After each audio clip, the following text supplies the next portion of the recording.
Hello students, आज agriculture के part third को हम पढ़ाएंगे। इसके पिछले दो वीडियो में हमने एग्रीकल्चर से जो रिलेटेड जो टॉपिक था वो सब बता दिया था। इसका आगे नेक्स्ट टॉपिक ये है नॉन फूड क्रॉप्स।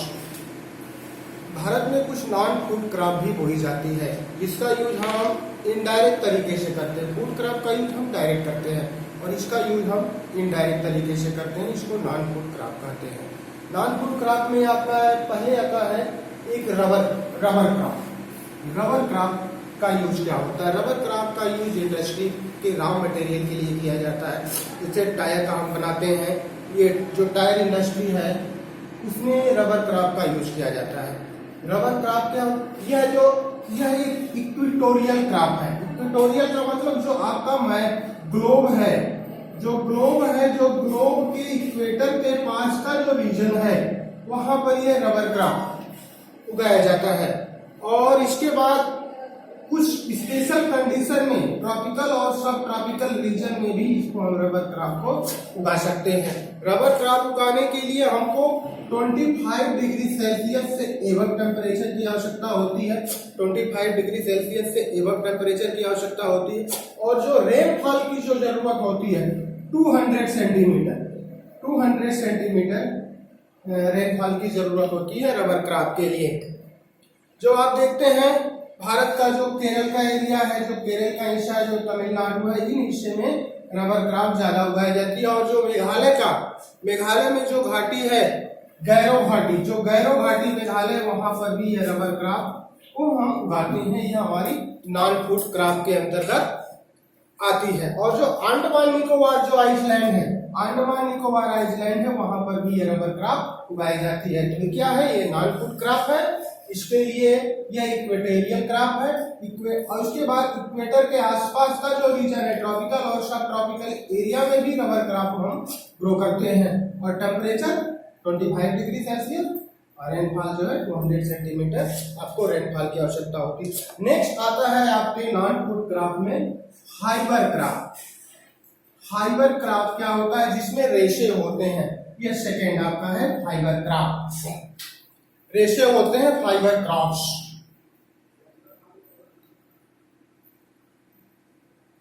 रेशे होते हैं, उसको हम फाइबर क्रॉप बोलते हैं। जैसे आपका फाइबर क्रॉप में क्या आ गया? आपका कॉटन, जूट, हेम्प और इसके बाद नेचुरल सिल्क वार्म। यह हमारे जो है फाइबर क्रॉप के अंतर्गत आते हैं। यह जो कॉटन, जूट और हेम्प जो है इसका यूज, ये क्रॉप है, इसको हम अर्थ से, सॉइल से इसको हम प्राप्त करते हैं। लेकिन जो सिल्क वार्म है यह सॉइल से ऑब्टेन किया जाता है। कॉटन, जूट और हेम्प जो है और ऑब्टेन फ्रॉम सॉइल से हम इसको ऑब्टेन करते हैं। लेकिन जो आपका सिल्क वार्म है यह ऑब्टेन किया जाता है कहां से? सिल्क वार्म से। ये कहां से मिलता है? सिल्क वार्म से इसको हम ऑब्टेन करते हैं।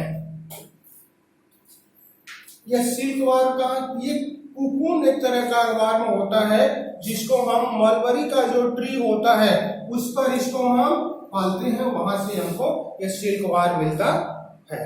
और जो सिल्क वार्म को पालने का जो प्रोसेस है इसको हम सेरीकल्चर के नाम से जानते हैं। जो क्या बोलते हैं? सेरीकल्चर। यह सिल्क वार्म हो गया, सेरीकल्चर के नाम से हम जानते हैं। यह हो गया आपका फाइबर क्रॉप। नेक्स्ट आता है आपका नॉन फूड क्रॉप के अंतर्गत कॉटन क्रॉप। शुरू से ही भारत जो है कॉटन के फील्ड में अग्रणी रहा है। भारत के कॉटन का यूज विदेशों तक होता रहा। इंग्लैंड में मैनचेस्टर है, वहां तक इसका कॉटन का यूज किया जाता था। कॉटन का यूज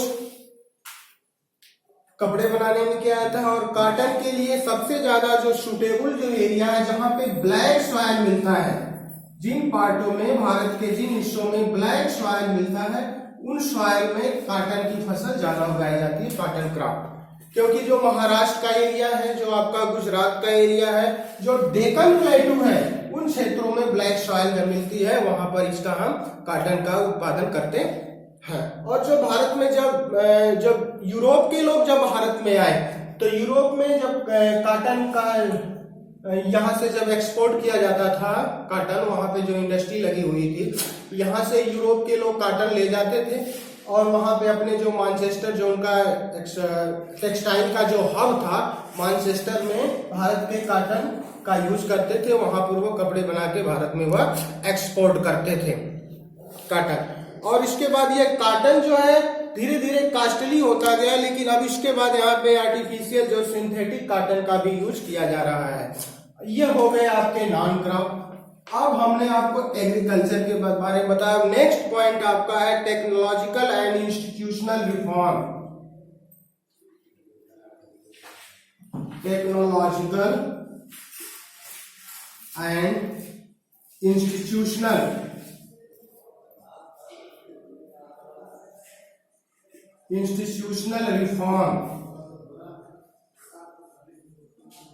रिफॉर्म्स, इस पॉइंट को समझिए।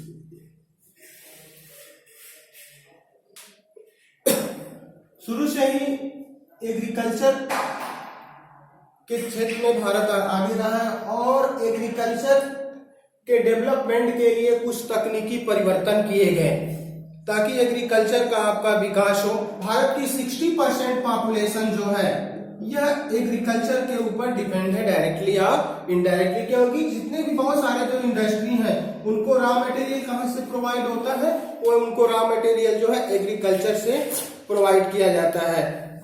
और जो फसल जो होती है उस फसल के डिस्ट्रीब्यूशन के लिए, उसके डेवलपमेंट के लिए इंस्टीट्यूशनल रिफॉर्म किए गए। बहुत सारे इंस्टीट्यूशनल रिफॉर्म किए गए हैं, कोऑपरेटिव संस्थाएं स्थापित की गई हैं या। और इसके बाद इंस्टीट्यूशनल रिफॉर्म में आपका जो केसीसी है, किसान क्रेडिट कार्ड की व्यवस्था की गई है, किसान क्रेडिट कार्ड। इसके बाद जो फसलों का इंश्योरेंस है, वह सारी चीज व्यवस्था की गई है फसल को डेवलप करने की है टेक्नोलॉजिकल और इंस्टीट्यूशनल रिफॉर्म के अंतर्गत। और किसानों के बेनिफिट के लिए जो है मेट्रोलॉजिकल जो बुलेटिन है, जिसपे मौसम के बारे में जानकारी दी जाती है, वह सब टेक्नोलॉजिकल और इंस्टीट्यूशनल रिफॉर्म के अंतर्गत आता है। अब इसके बाद नेक्स्ट आपका इसमें जो टॉपिक आता है आपका global impact on agriculture. Next है contribution of agriculture to the national economy and development. क्या है नेशनल इकोनॉमी में, national economy, employment and output, इन फील्डों में, अर्थव्यवस्था में, इकोनॉमी में और आउटपुट में एग्रीकल्चर का क्या कंट्रीब्यूशन है। शुरू से ही जो एग्रीकल्चर है भारत की बैकबोन रही है। और यहाँ के जीडीपी में, जो यहाँ का जीडीपी है, जीडीपी में एग्रीकल्चर का योगदान जो है 1951 से ही धीरे धीरे जो है कम हो रहा है। जीडीपी में इसका जो कंट्रीब्यूशन है वह धीरे धीरे कम हो रहा है। क्यों?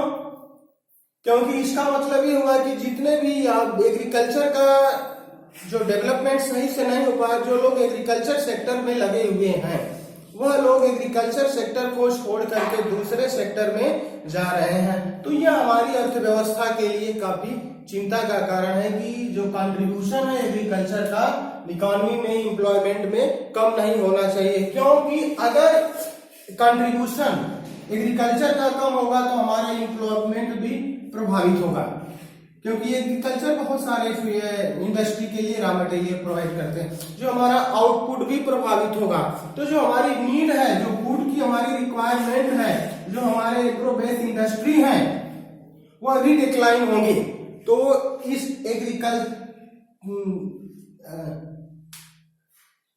एग्रीकल्चर के डेवलपमेंट के लिए ICAR ये संस्था बनाई गई।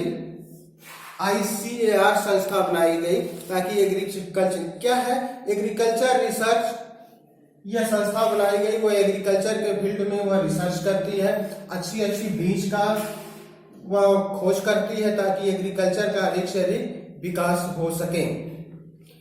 यह हो गया आपका नेशनल इकोनॉमी। और नेक्स्ट पॉइंट आता है ग्लोबलाइजेशन। ग्लोबलाइजेशन का अर्थव्यवस्था के ऊपर हमारा क्या प्रभाव पड़ा, impact of globalization on agriculture. Next आपका पॉइंट है इंपैक्ट ऑफ ग्लोबलाइजेशन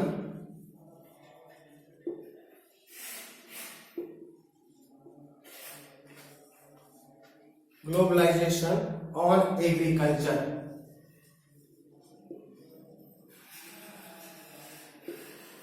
अब आप यहां समझ लीजिए ग्लोबलाइजेशन क्या है। ग्लोबलाइजेशन जो है ये न्यू फिनोमिना है, एक नया कॉन्सेप्ट है ग्लोबलाइजेशन। 1960 के आसपास ये ग्लोबलाइजेशन वर्ड आया।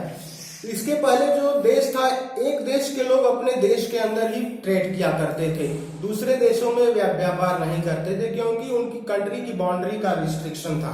जब ग्लोबलाइजेशन का कॉन्सेप्ट आया तो यह जो देश की बाउंड्री का जो रिस्ट्रिक्शन था वह रिस्ट्रिक्शन समाप्त हो गया। अब एक देश के लोग दूसरे देश में जाके अपना ट्रेड करते हैं, अपना एजुकेशन को एक्सपोर्ट करते हैं, अपने नॉलेज को एक्सपोर्ट करते हैं। जो कल्चर, जो ट्रेड है, कल्चर है, नॉलेज है, जो एक देश से दूसरे देश जो ट्रांसफर होता है उसी को हम ग्लोबलाइजेशन कहते हैं। और ग्लोबलाइजेशन शुरू में जब कॉलोनियल पीरियड था, जब भारत जो है अंग्रेजों की कॉलोनी थी, उसी समय से ग्लोबलाइजेशन ज्यादा शुरू हो गया क्योंकि अंग्रेज यूरोप के लोग भारत आए और उन्होंने अपनी टेक्नोलॉजी को भारत में डेवलप किया और यहाँ के जो क्राफ्ट्स हैं, जो रॉ मटेरियल है, इसको अपने देश लेके चले गए। तो यह ग्लोबलाइजेशन का भी एग्रीकल्चर के ऊपर काफी प्रभाव पड़ा। और आपने यह देखा शुरू में भारत जो है अपने बेसिक नीड, जो उसकी खाने पीने की जरूरतें होती हैं, अपना अनाज, फूड ग्रेन, उसका उत्पादन पूरा कर लेता था। लेकिन जब यूरोप के लोग भारत आए तो उन्होंने यहाँ के लोगों को यह कहा कि आप कॉटन का उत्पादन कम कर दीजिए। जो अपने लिए जो फूड ग्रेन का उत्पादन करते थे, फूड ग्रेन जो ग्रेन का उत्पादन करते थे, उस ग्रेन के उत्पादन को उन्होंने बैन लगाना शुरू कर दिया। किसानों को यह कहा कि आप कमर्शियल क्रॉप को उगाइए और हमको सोल्ड कीजिए, यानी रॉ मटेरियल जैसे कॉटन हो गया, जूट हो गया, इन सारी चीजों को आप उगाइए। क्या अब जब भारत के लोग यह ग्रेन का उत्पादन कम करके जब कॉटन की फसल, जो कॉमर्स नॉन फूड क्रॉप का जब प्रोडक्शन करने लगे, तो अब उनको खाने के लिए जब अनाज नहीं मिला, तो यह हमारा जो है ग्लोबलाइजेशन का धीरे धीरे प्रभाव पड़ा कि हमारी एग्रीकल्चर जो है वह धीरे धीरे डिक्लाइन होती गई। लेकिन इसके बाद डिक्लाइन होती गई, अब क्या है, अपनी जरूरत को पूरा करने के लिए अब किसानों ने फूड क्रॉप का उत्पादन वह शुरू कर दिया। यह हमारे ग्लोबलाइजेशन का प्रभाव पड़ा। और आप ये ध्यान दीजिए, जब हम फूड क्रॉप का अधिक से अधिक उत्पादन करते हैं, जमीन के ऊपर अधिक से अधिक खाने वाले क्रॉप्स को उगाते हैं, तो उसकी फर्टिलिटी वह धीरे धीरे खत्म होती जाती है। और उसमें जो फूड क्रॉप है उसको उगाने में लागत भी ज्यादा आती है, उस पे लेबर भी ज्यादा लगते हैं और हमारी सॉइल की जो फर्टिलिटी है वह भी धीरे धीरे डिक्लाइन होती जाती है। तो हम लोगों को फूड क्रॉप के साथ साथ जो हमारी कमर्शियल क्रॉप है उसके उत्पादन में ज्यादा जोर देना चाहिए और उसके उत्पादन अधिक से अधिक उत्पादन करके उसको एक्सपोर्ट करना चाहिए। और जो हमारी ग्रेन की चीजें हैं उसको हमको इंपोर्ट करना चाहिए, जैसा कि दूसरे देश करते हैं। जैसे आप क्या कहते हैं, जर्मनी करता है, इंडोनेशिया करता है, वह अपने खाने की चीजों को इंपोर्ट करता है, जो कमर्शियल क्रॉप है उसको वह एक्सपोर्ट करता है। इससे हमारी इकोनॉमी भी डेवलप होगी। और दूसरी बात, और हमको बायोकेमिकल का यूज करना चाहिए, हमको ऑर्गेनिक एग्रीकल्चर करना चाहिए, इससे हमारी जो सॉइल की जो फर्टिलिटी है वह भी मेंटेन रहे और अर्थव्यवस्था का भी विकास हो। इस तरह से हमको एग्रीकल्चर के फील्ड में टेक्नोलॉजी का यूज करना चाहिए। अगर आपको इस वीडियो में अगर कोई प्रॉब्लम हो तो इसको रिमाइंड करके देख लीजिए। Thanks for watching this video.